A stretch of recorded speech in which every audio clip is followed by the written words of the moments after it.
The 2015 Mazda 3 is the best compact for you if your tastes are somewhere between the car as appliance approach of Japan and the car is alive passion of Europe. Nothing that isn't from Europe looks quite like this, and no other car in this class from Japan drives as well as this Mazda. That leaves the Mazda 3 between automotive worlds, should it also be in your driveway. I'm Chuck Giametta. Join me for a car preview video review of the 2015 Mazda 3.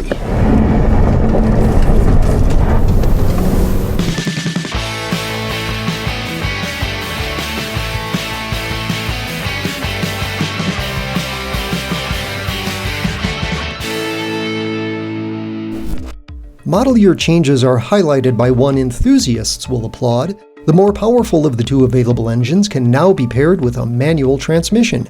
And good news on the digital front. The Mazda Connect interface becomes standard on all but the entry-level model. Fully redesigned for 2014, the 3 comes as a 4-door sedan and a 4-door hatchback. It continues to trail the Toyota Corolla, Honda Civic, Chevrolet Cruze, Hyundai Elantra, and Ford Focus in compact class sales, but not for lack of trying. The 3's appeal starts with its styling. Mazda wisely canned its predecessor's Mad Clown grille for this gracefully aggressive nose that's the new face of the brand. Stem to stern, these Mazdas are by no means the longest cars in the compact class, but engineers have given them one of the longest wheelbases. That's the distance between the front and rear wheels, and it pays off in great proportions and in stability on the road. Both body styles come in Sport, Touring, and top-line Grand Touring trim. The sedan also offers an entry-level SV model. Most buyers choose the sedan. We're fans of the hatchback. It has generous cargo room, 20 cubic feet behind the rear seats, 47 with them folded. But mostly its extreme cab rearward posture is so interesting. It's avant-garde without even trying. All models are available with a 155 horsepower 2-liter 4-cylinder engine, which gives them an I designation. Touring and Grand Touring models are eligible for a 184 horsepower 2.5-liter 4, which earns them an S designation. S versions can now be equipped with a 6-speed manual transmission, just like the I models. Again, optional with both engines is a 6-speed automatic. This is the 3rd generation Mazda 3, dating back to model year 2004. Unlike those that came before it, this was designed by Mazda alone without input from Ford, which relinquished its stake in the Japanese automaker in 2010. Mazda's reclaimed independence is evident in styling it labels Kodo, or Soul of Motion. It's also apparent in weight-saving construction and powertrain efficiencies the company calls Skyactive technology. Mazda's got a name for the interior design philosophy too. It's, forgive my Japanese, Jinbai Ittai.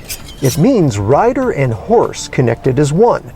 Here it's the physical relationship between the driver and the Mazda 3's instruments and controls.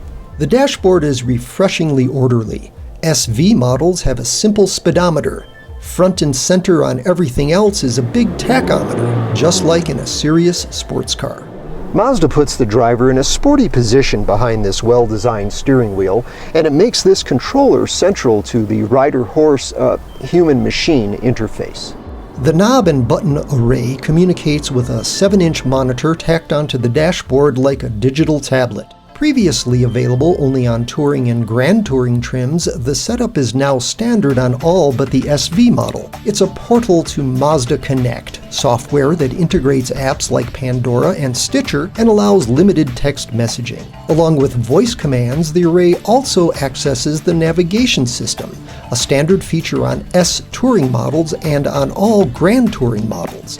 The controller is an upscale touch, though the monitor would benefit from sharper definition and more shielding from sunlight. Perhaps less successful is this clear screen onto which vehicle speed, navigation, and other information is projected. It's Mazda's active driving display. Standard on Touring and Grand Touring models, it deploys when you start the car and stays deployed until you turn the car off. It functions well enough as a head-up display, but there's no way to fold down the screen when you'd prefer an uninterrupted view of the road. Cabin materials quality is a little above the class norm, and upper trim models get this pleasing carbon fiber weave effect. Front passenger space is near the top of the class, though heftier folks would appreciate more generously padded seats. In back, legroom is good, but there are compromises. Headroom is decent, mostly because Mazda uses such a low cushion. There's not much thigh support, and this is the view you get looking forward. While the hatchback is utility-friendly, the 12.4 cubic foot trunk is a bit small for a compact sedan. Every three could use more interior storage space. The center console is tight, and the doors lack map pockets, making do with just a bottle holder. Lots of owners are willing to forgive the three such shortcomings because of the way it drives. The steering is precise and the car thrives on quick changes of direction. Sharp bumps, though, can hammer your spine and worse, upset your line through corners. That separates the Mazda from European-engineered designs like the Volkswagen Golf and Jetta, even the Ford Focus. As for power, I models accelerate modestly and can feel sluggish until you rev the 2-liter to its upper RPM range. In compensation, gas mileage beats any compact that isn't a diesel or a hybrid. 2.5-liter 3s are just a little less fuel efficient, yet have enough muscle to stay with some of the faster cars in the class. Grand Touring S's with automatic transmission are available with Mazda's i-eLoop system. It recaptures enough engine braking energy to power key accessories, further boosting fuel economy. Automatic S's also get a throttle sharpening sport mode, and steering wheel paddle shifters that let you hold a gear right up to the red line. And now that S models are available with manual transmission, the Zoom Zoom promise is fulfilled. As for pricing, Mazda's small corporate size puts it under enormous competitive pressure. Honda sells more Civics and Toyota more Corollas in this class alone than Mazda sells cars and SUVs. Still, the 3 stacks up as an attractive value. Base prices are competitive, and even the SV comes with push-button ignition and a USB jack. You have to move up to a sport model to get such features as Bluetooth and cruise control, but I-Touring versions now come with a rear-view camera, and S-Tourings with a standard power moonroof. The 3 does seem to occupy a zone between automotive cultures. Personally, we prefer the driving dynamics of the European-bred compacts, but this Mazda won't disappoint the enthusiast driver, and visually, it's in a class by itself. For more on cars, trucks, and SUVs, go to CarPreview.com.